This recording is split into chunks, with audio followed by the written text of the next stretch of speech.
Hey there, welcome to Takeaway with Sam Oches, a podcast from Nation's Restaurant News. I'm Sam Oches, editor-in-chief here at NRN, and this is the show where I give you an all-access pass to the restaurant industry's most influential decision-makers. This week, I'm talking with Mina, Haque, the CEO of Tony Roma's, a legacy casual dining chain specializing in ribs that once had hundreds of locations, but which is now in rebuild mode. With only a few dozen open locations, only 6 of which are in the U.S. Mina has a fascinating story in that she was and is still a lawyer, and she was brought on by equity investors of New England when it bought the chain in 2021 to do due diligence on the brand and to serve as general counsel. Recognizing her potential, the board asked her in 2023 to stay on as CEO, and now Mina and her team are out to resurrect this legacy chain by essentially shifting to startup mode and designing a Tony Roma's 2.0. Mina joined the podcast to talk about her big vision for Tony Roma's turnaround and how the company is particularly looking out for both existing and potential franchisees. In this interview, you will learn more about why there is no one path to restaurant leadership, why legacy chains can find new life by acting like startups, and why social media offers low-hanging fruit for amplifying your brand. Jumping now into my interview with Tony Roma's CEO, Mina Haque. Also, don't forget to stick around after the interview as I will share my 7 takeaways from this discussion, actionable insights that you can take with you on the go. Okay, I'm sitting down with Mina Haque, the CEO of Tony Roma's. Mina, thanks for taking some time today.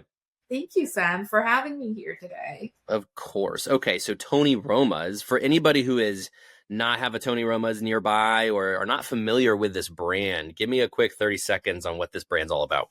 Yeah, absolutely. So Tony Roma's is a 53-year-old brand. We are known for our ribs. In fact, I would like to say we are the ribs capital. Wherever Tony Roma's are, we are known for the best ribs. We are a trailblazer in the industry when it comes to ribs.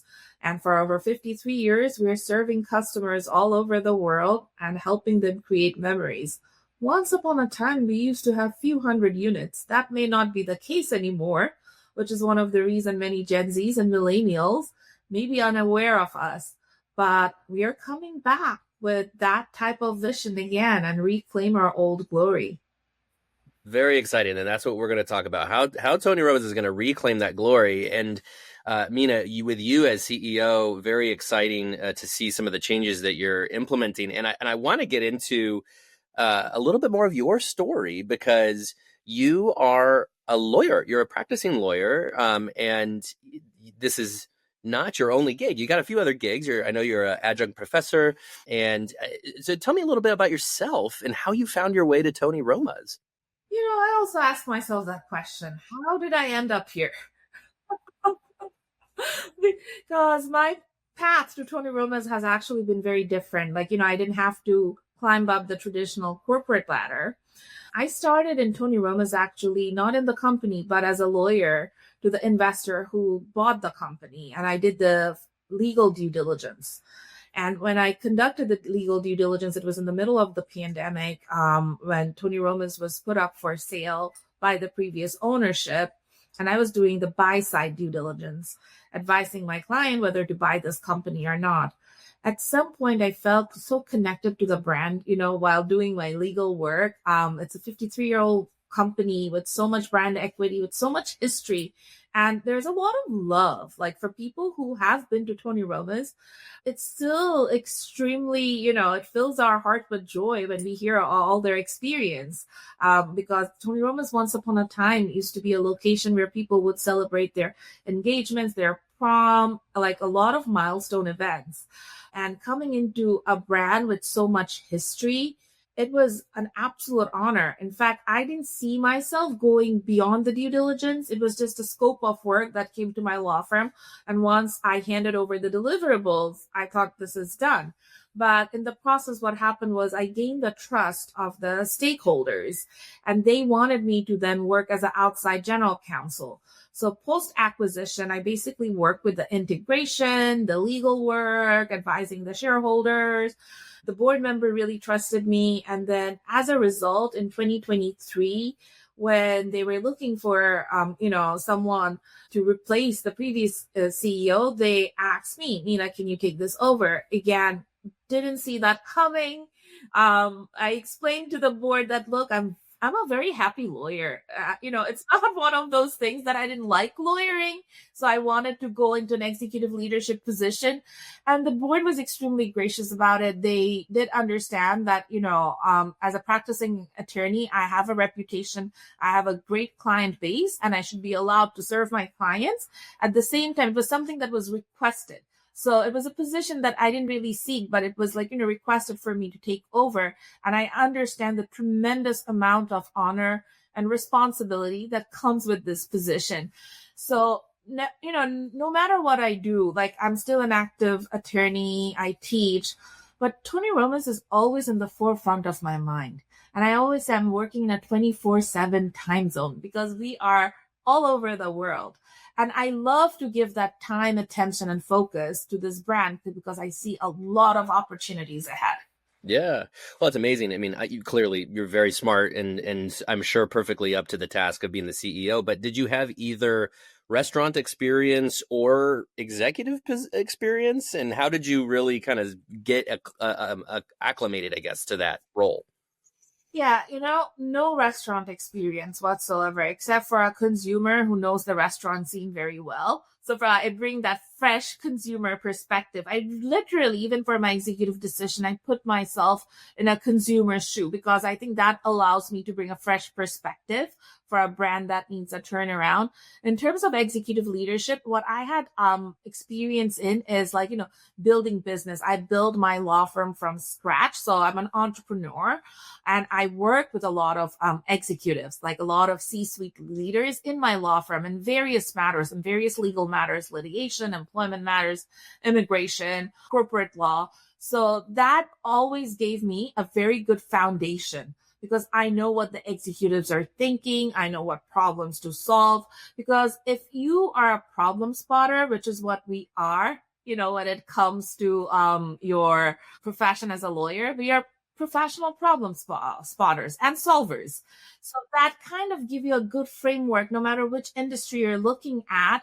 Okay, these are the issues. This is what I need to solve. And the more important thing is about the vision. So I brought that entrepreneurial vision, coupled with my lawyering skills. Yeah, I mean, it's fascinating. I've been covering this industry now for 16 years, and I've seen a lot of turnover at the executive ranks. And you tend to see, the most often you see become CEO is somebody who came up through the marketing side of things. So the chief marketing officer who goes on to be CEO, or the operations side, chief operating officer on the CEO. You don't often see, general counsel or someone who came up through the legal path. There are a few others, but it's relatively rare. I'm curious what you feel like. I mean, you mentioned that problem solving. I'm curious what else you feel like you bring to the table with your lawyer background that benefits you as a CEO.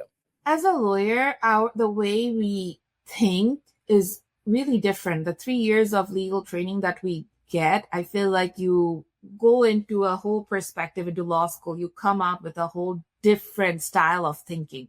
And that's very helpful because if you look across industry, it's not very different industry, not restaurant per se. It's not uncommon for a chief legal officer to become a CEO or a general counsel. In other industries, it's far more common than it is in the restaurant industry because what you're doing is when you are working on the legal side, you're working with everyone pretty much. You're working with operations, you're working with marketing, you're working with accounting. When a company, even you're doing the audit, legal works very closely.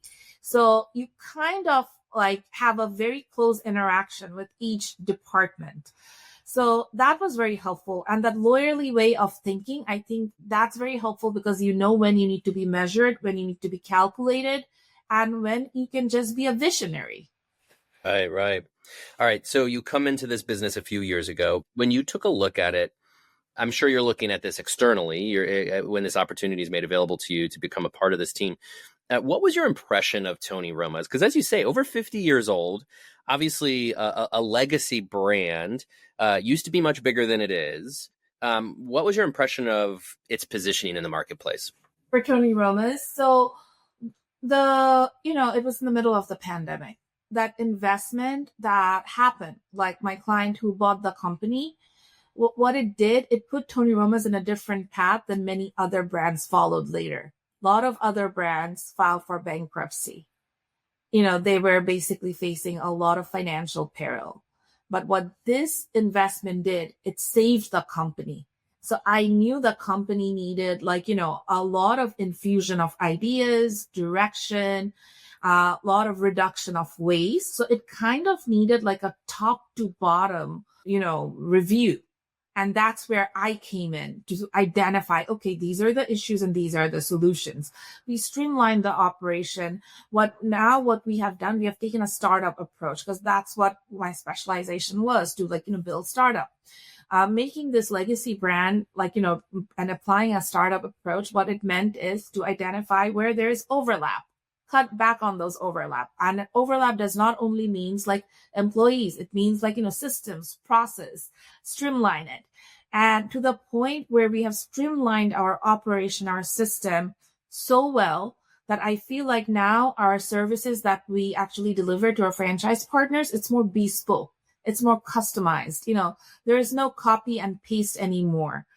We have become better troubleshooters. I think we have become more effective franchise partners. We are amplifying the brand.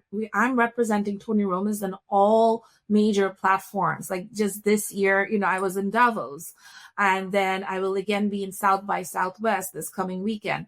So Tony Roma's is being presented in all major platforms where the brand is being amplified.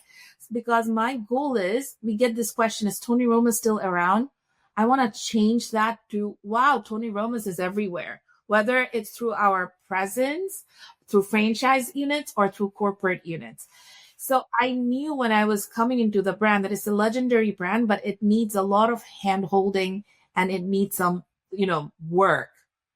Yeah. Yeah. Oh, so besides the ribs, was there anything off limits as far as what you knew you had to work on? Besides the ribs? Maybe the ribs weren't off limits. I don't know. The interesting thing is I knew I had to work in every department except for culinary. That's one place where I want to get in there.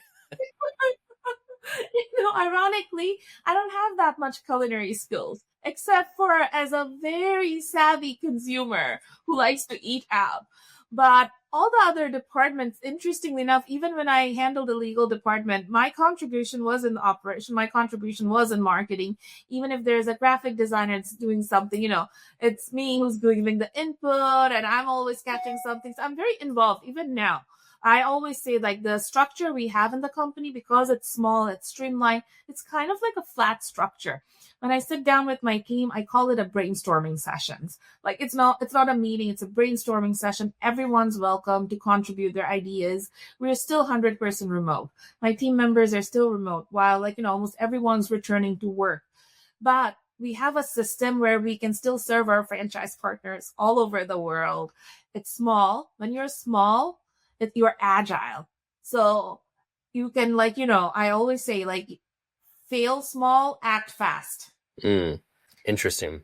Yeah, that's great. I mean, in that startup mentality, it's fascinating because, again, something that's over 50 years old and has had some pretty serious scale, it can be a good thing and a bad thing, of course, when you have a business that's been around that long, because you can have scale, you can have prominence, and you can have a brand affinity, but you can also have a reputation for the worst. And you can also have perhaps some tired ways of operating that, you can't find your way out of that rut because things have always just been done that way. So I love this idea of the startup mentality and tackling things from the point of view as the entrepreneur. And I'm curious how else you can put that to use, because obviously there's so much innovation in restaurants today. And when I think of entrepreneurs, I think of people who are innovating, who are creative, who are looking for new modern ideas. What are some of those things that you're doing as an entrepreneur of this business and treating it like a startup?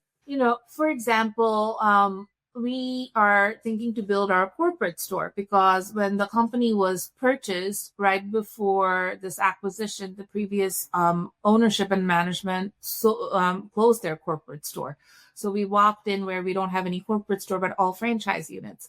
So for the corporate store that we are designing right now, which will be our flagship, I want to make sure that we incorporate AI, robotics. While we are hearing AI is everywhere, but in what aspect can we implement AI? In what aspect can we, implement robotics?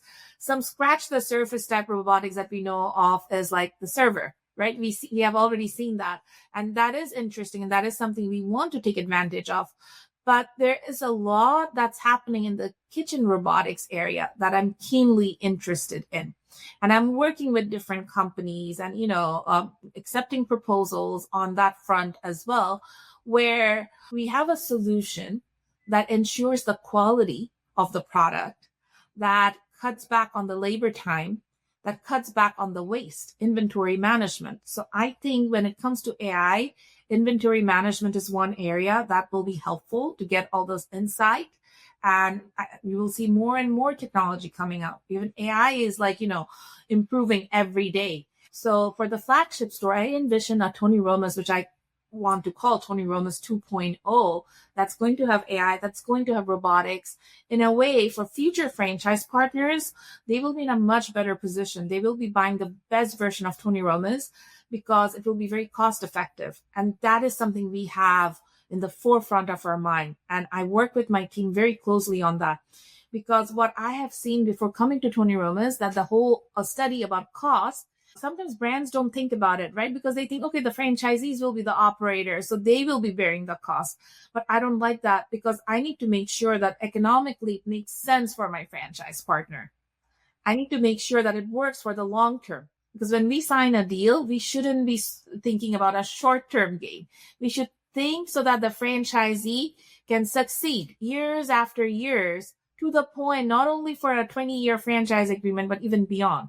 And for that to happen, you need to keep cost analysis in the forefront of your mind. And I think AI and robotics will help us a lot to cut back on cost. Yeah, it's great. Yeah, here you want skin in the game. You want to make sure you can validate these things before you pass them on to your franchisee. I mean, but as a full service company, which Tony Roma's is, I mean, I like your approach here for the fact that it seems like you're keeping a lot of that AI and robotics in the back of the house, that you're approaching this from a back of house perspective, because I'm sure service still means something to Tony Roma's. And, nobody wants to see all of their servers replaced by robots. That just has not proved to ever be successful.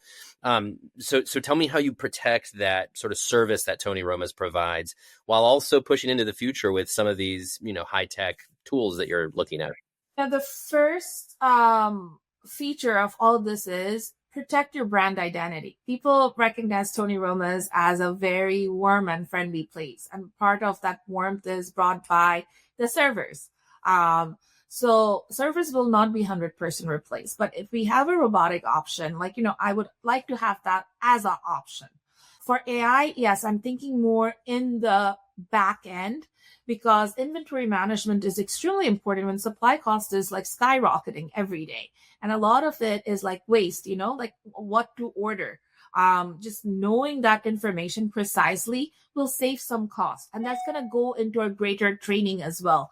I think when we will be training future franchisees, they will see that how much the role of AI and robotics are playing, and how it's making easier for them to run a Tony Roma's brand. Because sometimes, for franchisees that have been operating, they feel like, okay, we haven't been up to date with the information. What's happening? I want to really improve that area where my franchisees are up to date. They don't have the need to come to us to get training, but they have everything at their disposal, because a well-trained franchisee will become your best operator. Right. Yeah, it's a great point. A lot of this, as somebody who likes to come up with some new ideas and think about new ways of doing things, I know that there's a distinct difference between, developing the idea and executing it, because of course that's a totally different thing, right? So I'm curious how much you feel like Tony Roma's, how much did you need to invest in the brainstorming, the investment, the development before, at what point are you ready to hit the accelerator and grow with this 2.0 model? Yeah, that's a very good question, because right now we are in the design phase of the things, right? We will implement it when we open our first flagship store. And we're looking into major metropolitan markets for the the reason I say first, meaning like, post acquisition. We used to have a lot of corporate stores back in the days.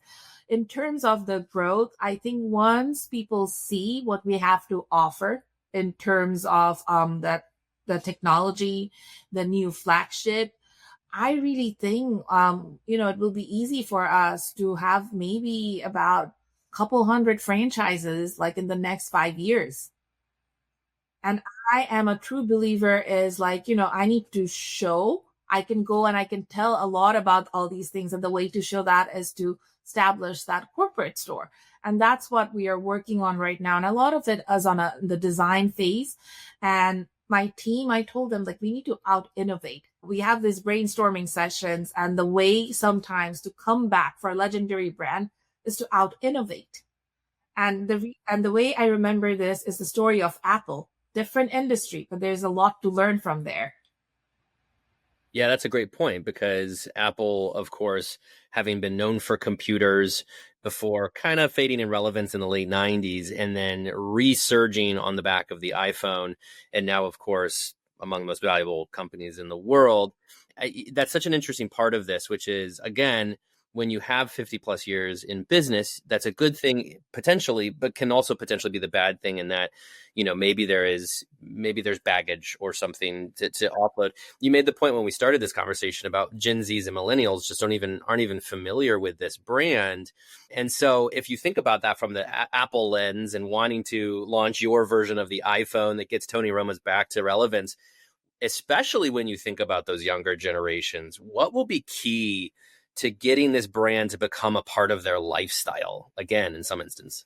The low-hanging fruit is social media. Like, be on social media. Young people spend a lot of time there. Not only just be on social media, create a product that they're excited about. Create a recipe that they actually want to try. You know what I mean? It's all about creating an experience. It's no longer just bringing people into our restaurants.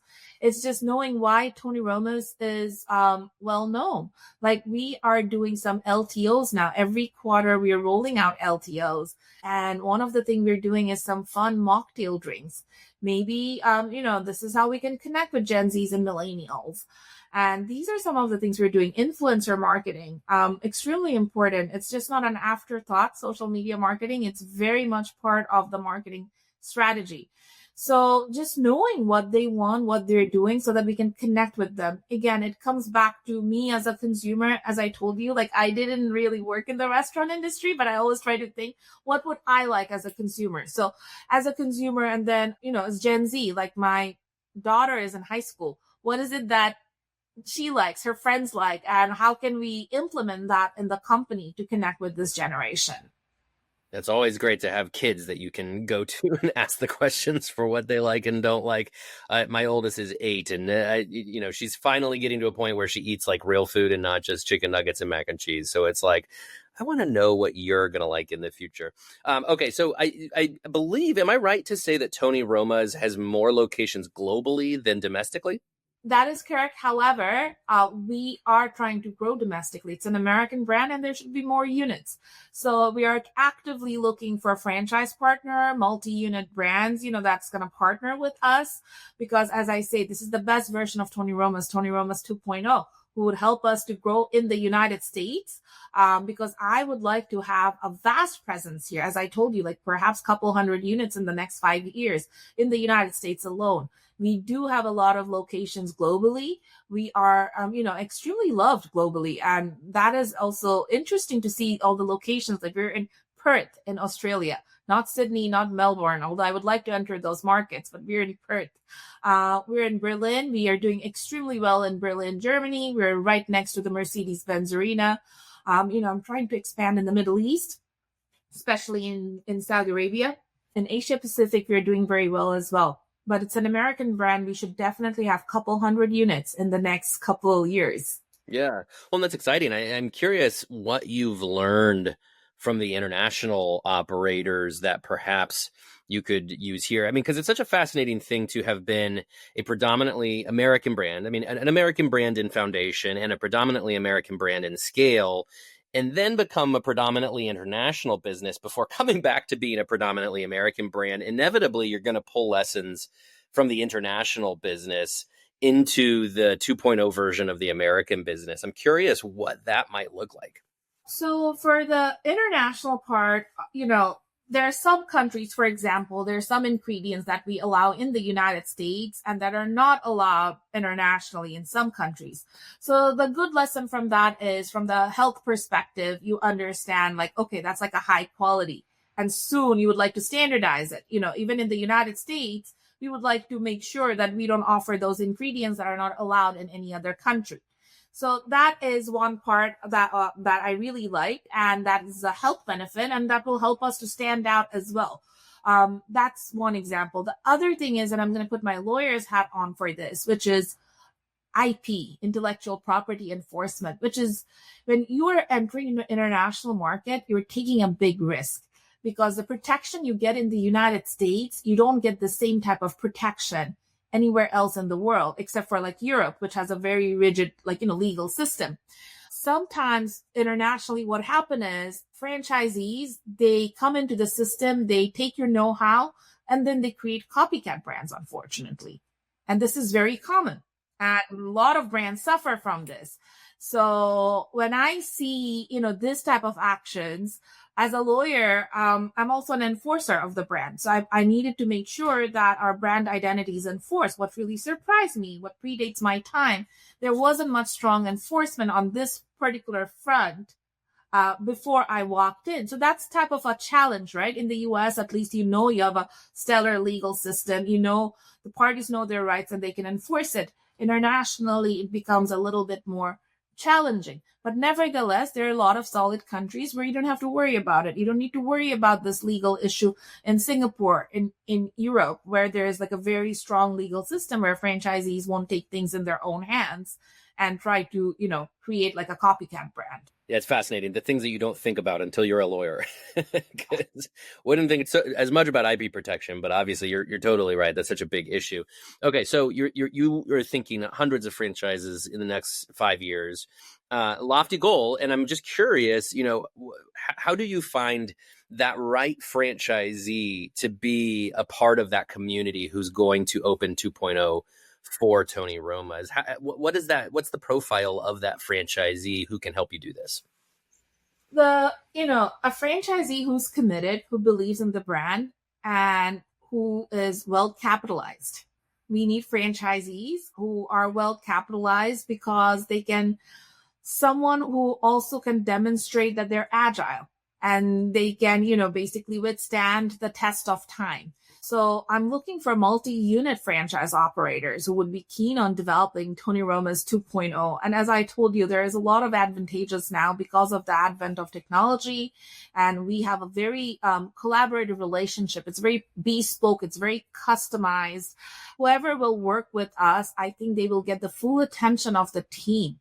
And it comes from, because I come from a service rendering industry, legal service delivery, I try to implement that in Tony Roma's as well. Like, we're delivering a service to our franchisees. Okay, so Mina, last question for you. Fairly early in 2025, at least Q1 still. So a lot of year left ahead of us. A lot of volatility in the market out there. I would say probably expected a little bit more optimism, but let's say cautiously optimistic, the industry in general, that hopefully things have bottomed out economically speaking. And I'm just curious what you expect out of 2025 for Tony Roma's, because given that 5-year timetable of wanting hundreds of franchises, what's the first step here, or at least the 2025 step that's going to get you there? I'm expecting some new franchisees into the system. And there are some, I think, I'm fairly sure we will be signing many deals in this year. The other big project I'm anticipating is our corporate store. If not by Q4, but at least by Q1 26, I anticipate to see our corporate store. That's another one. And we have some more announcements coming up. So stay tuned and follow our social media, because we are working in the back on many exciting projects. Very exciting to see. We will be watching. Mina Haque of Tony Roma's. Thanks so much for your time today. Thank you, Sam. That was my interview with Tony Roma's CEO, Mina Haque. So what should you learn from this interview? Here are my 7 takeaways. My first takeaway is that there is no one path to restaurant leadership. Mina had a very unusual path to becoming a CEO of a restaurant company in that she did not have previous restaurant experience. And also she was a lawyer. So a lot of times you look at a lot of restaurant companies, a lot of CEOs, they come up through some fairly traditional means. Often they work their way up through one restaurant company before they become chief executive, or they work their way up through a couple different restaurant companies, kind of job hopping company to company before they end up in a C-suite. And often it's a CMO or a COO who becomes the CEO. It's not absolute, but that's generally how we see things. For somebody like Mina, who did not come out of another restaurant company, had a law practice that she, had started and was brought in by an investor to be general counsel for Tony Roma's and then be named CEO. That is very unique. And also, it's just unique in a good way, I think, to point out. A couple of weeks ago, we shared a conversation with James Vetrano of Sucre, and he also was a general counsel for other restaurant companies before he became CEO at Sucre. And I think it's fascinating to see that this is a possibility, that this is something where lawyers by trade are ending up in these leadership positions and becoming CEOs and doing very well at it. I think it's a good reminder that a leader is a leader no matter how you cut it. If you have leadership potential, if you have strong experiences and perspectives, if you're smart and you have a strong vision for a company, you too can be CEO no matter what path you take to getting there. My second takeaway is that no matter your trade, it pays to be a professional problem solver. So related to that last point about how Mina was a lawyer before she was brought in by the investor in Tony Roma's, when she was brought in as general counsel, she took this problem-solving mentality. Tony Roma's was in a bad state. It needed to be revitalized. It had fallen from some pretty lofty heights to what it is today. And the investor acquired it with the idea of turning it around and sort of restoring some of that glory. And so somebody had to come in who was a problem solver. They needed a leader who could evaluate, what are the problems and how do you overcome them? Mina's training as a lawyer made her perfectly suited to be able to do this. And as she pointed out too, she's also an entrepreneur because she started her own practice. So as an entrepreneur and as a lawyer, Mina is somebody who, as she says, she is a professional problem solver. She's out there in a company to try to figure out how to overcome hurdles, overcome challenges and problems. And that was what Tony Roma's needed. And that is why she was so well suited for this CEO job. My third takeaway is that lawyers interact with all departments, which sets them up for C-suite success. So again, not to harp on this too much, this is the last point I'm going to make about Mina being a lawyer who turned into a CEO, which again, I think is such a great thing. But Mina pointed out that, as a lawyer and as general counsel for a company like Tony Roma's that was in need of a turnaround and had been acquired with the idea of being turned around, and she was brought in with the specific task of doing due diligence on this company and figuring out what needed to be turned around, she engaged with all of the departments within the chain. She engaged with marketing. She engaged with operations, with accounting. She said in this interview, culinary is the only team she didn't really, get her hands on because she's not a trained chef, but she was able to interact with all the other departments. With that kind of experience, she had a very holistic view of Tony Roma's and what it needed to turn things around. So whether you're a lawyer or not, if you're in a restaurant company and you're wearing lots of hats and you're engaging with all the departments, it's very good experience to set you up for leadership down the road because of that holistic view that you're getting of the inner workings of a restaurant company. My fourth takeaway is that legacy chains can find new life by acting like startups. So there's a lot of restaurant companies out there today that started in the 50s, 60s, 70s that are starting to show their age. Let's put it that way. Tony Roma's is one of them, over 50 years old. And here this chain, again, has fallen from its once lofty heights, and they want to restore it to that success. Now, what they could have done is they could have just done business as usual and hoped that customers come around to what it's offering. Instead, they took a different approach. They took the approach of basically stripping it down to its studs. As Mina explained in the interview, it was really all about streamlining operations.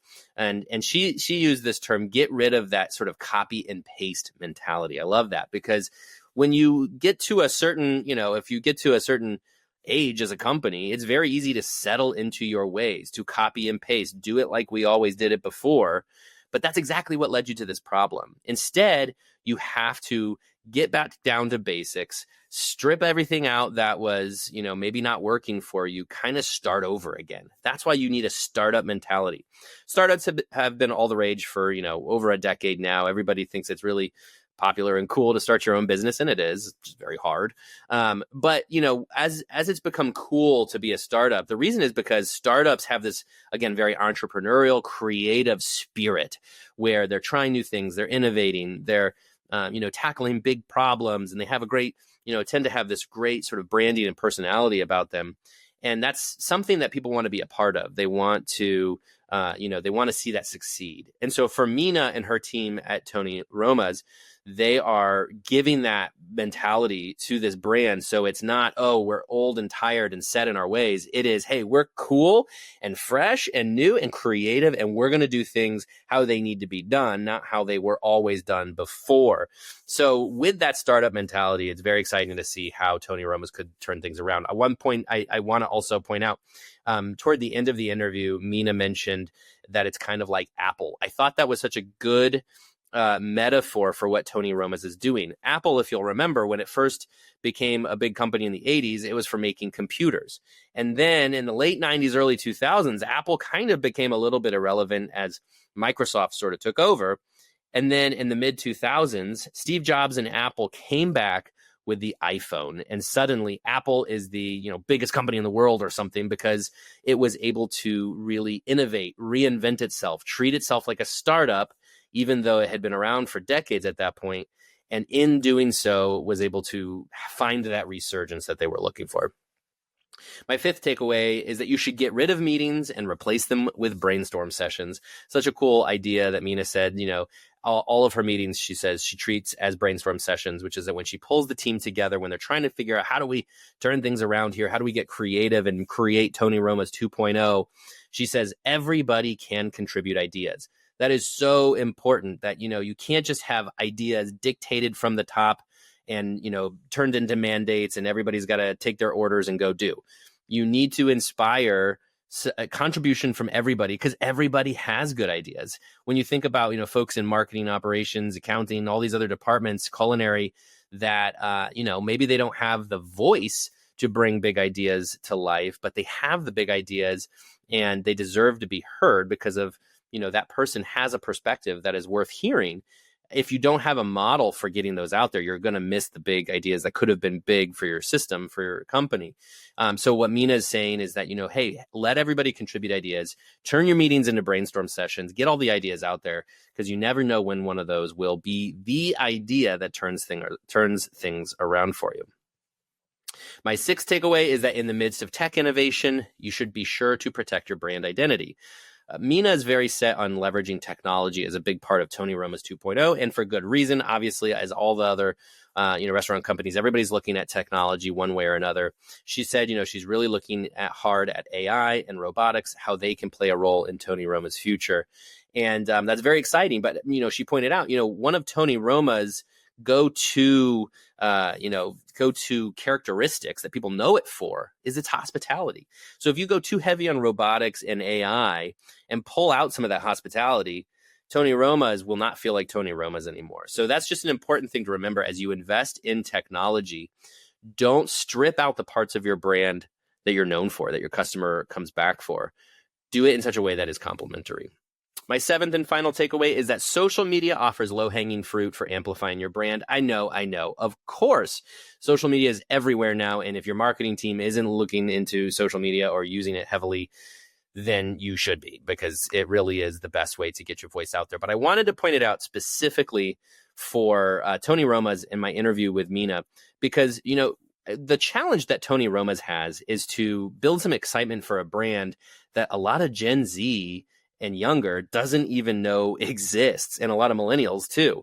they need to find a new audience. And so they have to tap into social media to communicate to those younger generations that Tony Roma's is worth visiting. They need to amplify their brand by creating, as Mina said, great experiences and demonstrate that on social in order to build this new base of customers who are going to love Tony Roma's and really make Tony Roma's 2.0 something worth watching. Those are all my takeaways for today. I hope you enjoyed this episode. Please remember to subscribe to Takeaway wherever you listen to podcasts and leave your feedback. You can also email me at sam.oches@informa.com. Thanks again, and talk to you next week.